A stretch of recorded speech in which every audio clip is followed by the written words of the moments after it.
আমাৰ BPF দলৰ জিকাটো নিশ্চিত জিকি যোৱাৰ পিছত প্ৰত্যেক জাতি গোষ্ঠীৰ জাতীয় সমস্যা অঞ্চলৰ উন্নয়নমূলক কাম কৰা আৰু প্ৰত্যেক জাতিক একগোট কৰা সমন্বয় দিয়া এই কামটো আমি কৰি যাম প্ৰতিদ্বন্দ্বী আজিৰ দিনত কৰিবলৈ কোনো প্ৰাৰ্থীয়ে আমাৰ লগত নোৱাৰে আপোনালোকে সেই বাইদেউসকলক সোধক গাঁৱৰ কথা প্ৰত্যেক এলেকাৰ কথা বাইদেউসকলে ক'ব কাৰণ তেখেতসকলে গাঁৱে গাঁৱে যায় ঘৰে ঘৰে সোমাই পেলাই সকলৰ লগত কথা পাতিছে আপুনি কৈছে দুজন প্ৰাৰ্থীৰ কথা কৈছে এটাটো হ'ল UPPLৰ প্ৰাৰ্থী আৰু এটাটো হ'ল নৱচৰণীয়া বড়ো অনাবড়ো ৰাজনীতি কৰিছে আজিৰ দিনত BTC অঞ্চলত বঙালী অনাবঙালী যদি ৰাজনীতি কৰে এই ৰাজনীতিটো বঙালী জাতিৰ কাৰণে ধ্বংসমূলক হয় না নহয় কোনো জাতি গোষ্ঠীয়ে একগোট হৈ পেলাই বঙালী মানুহ যদি ধ্বংস কৰিব বিচাৰে সেই ৰাজনীতিক আমাক কিয় লাগে কালি পৰহি কোনোবা যদি কয় অনা ৰাজবংশী এই ৰাজনীতিটো আমাক কিয় লাগে ৰাজবংশী ধ্বংস কৰাটো ঠিক তেনেকুৱা নৱচৰণীয়া বড়োসকলক অকলশৰীয়া কৰি পেলাই প্ৰত্যেক জাতি গোষ্ঠীক একগোট কৰি পেলাই ধ্বংস কৰিব বিচাৰিছিল এতিয়া আহি দুবাৰ MP হৈ গ'ল 10 বছৰ হ'ল প্ৰতিশ্ৰুতি দিছিল যে বঙালীসকলক যি ভোটাৰ কৰাটো আমি বন্ধ কৰিম মই বন্ধ কৰিম ৰাজবংশী আদিবাসীসকলক ST ট্ৰাইবেল ষ্টেটাছ দিম মুছলিমসকলক দি ভোটাৰটো মই শেষ কৰি দিম ইত্যাদি বহুত প্ৰতিশ্ৰুতি দিছিল যে BTCক বহুত ডেভেলপ কৰিব বুলি কৈছিল 10 বছৰৰ কোনে কি দেখিলে ইয়াত MP যি পইচা পায় সেই MP ফাণ্ডৰ এটাও কাম আমি দেখিবলৈ পোৱা নাই ৰাজবংশীৰ সমস্যা হৈ আছে আদিবাসীৰ সমস্যা এনে আছে বঙালীসকলৰ মুছলিমসকলৰ সমস্যা এনে আছে নেপালীসকলৰ সমস্যা এনে আছে তেখেতৰ 10 বছৰীয়া MP কালত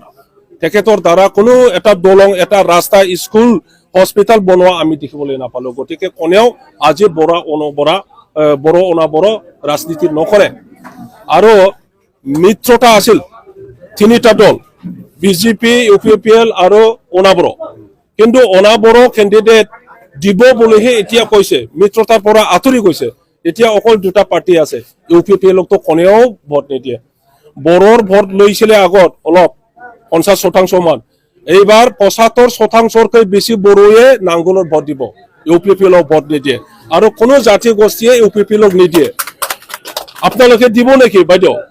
নিদিয়ে ৰাজবংশীয়ে ভোট নিদিয়ে বঙালীয়ে ভোট নিদিয়ে মুছলিমে ভোট নিদিয়ে নেপালীয়ে ভোট নিদিয়ে অসমীয়াই ভোট নিদিয়ে কোনে ভোট দিব UPPLক কোনেও নিদিয়ে গতিকে BPF দলৰ জিকাটো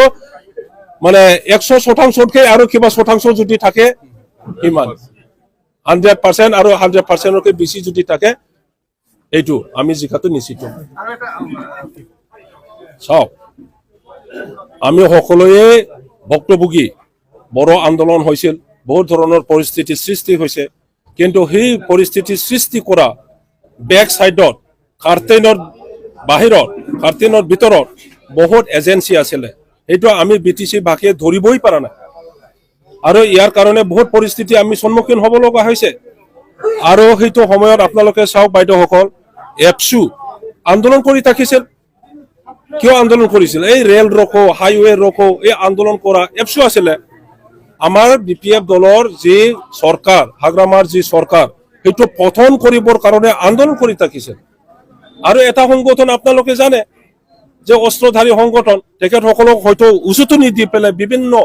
কাৰ্যকলাপ কৰিব দিছিল ইয়াৰ কাৰণে আমাৰ দিনত হয় আমিও মানুহ অশান্তি পৰিস্থিতি ৰাইজে সন্মুখীন হ'ব লগা হৈছিল আজি তেখেতসকলৰ শাসনৰ দিন গণ্ডগোল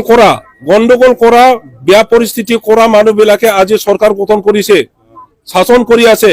আমি BPF দলৰ যিমান ৰাজবংশী বঙালী মুছলিম বড়ো যিমান আছে কোনেও অশান্তি পৰিস্থিতি নিবিচাৰে তেখেতসকলৰ দিনত আমি কোনো আন্দোলন কৰা নাই কোনো বেয়া পৰিস্থিতি কৰা নাই ইয়াৰ কাৰণে আজি শান্তি আছে আৰু সেই শান্তিটো হ'বই লাগিব শান্তি নহলে উন্নতি কাম নহয় তেখেতসকলে শান্তিৰ কথা কৈ আছে আমাৰ অৱদান আছে ইয়াত কিন্তু উন্নয়নৰ কথা কিয় নকয়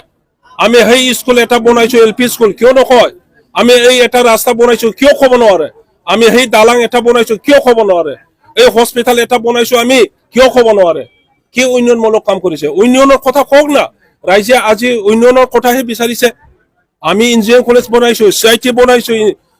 মেডিকেল কলেজ বনাইছো, নাৰ্ছিং কলেজ বনাইছো, ইউনিভাৰ্চিটি বনাইছো, তেখেতসকলে এটা ইঞ্জিনিয়াৰিং কলেজ বনাই দিয়ক না। এগ্ৰিকালচাৰ কলেজ লাগে আমাৰ BTCত, কিয় বনোৱা নাই?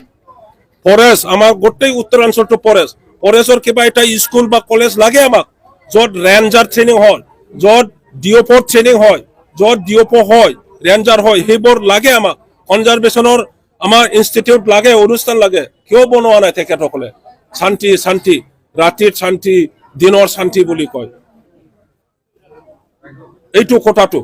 আজি সকলোৱে জানে, BTC বাকী সকলোৱে জানে এইবোৰ কথা কিয় হৈছে। আজি মহিলাসকলৰ হাতত ল'ব বিচাৰিছে যে সেল্ফ হেল্প গ্ৰুপ, আমি পইচা দিম, অৰুণোদয় দিম, অমুক দিম, থমুক দিম। লক্ষপতি বাইদেউ না কি বুলি কয়, লক্ষপতি বাইদেউ, হাৰে কোন বাইদেউ আজি লক্ষপতি হৈ আছে? আমাৰ অঞ্চলৰ কোনো লক্ষপতিয়ে 10,000 দি পেলাই লক্ষপতি বনাব বিচাৰিছে আমাৰ বাইদেউসকলক। আৰু চেকটো বোলে ভুৱা, বেংকত গ'লে বোলে চেকৰ পইচা নাই বুলি কয়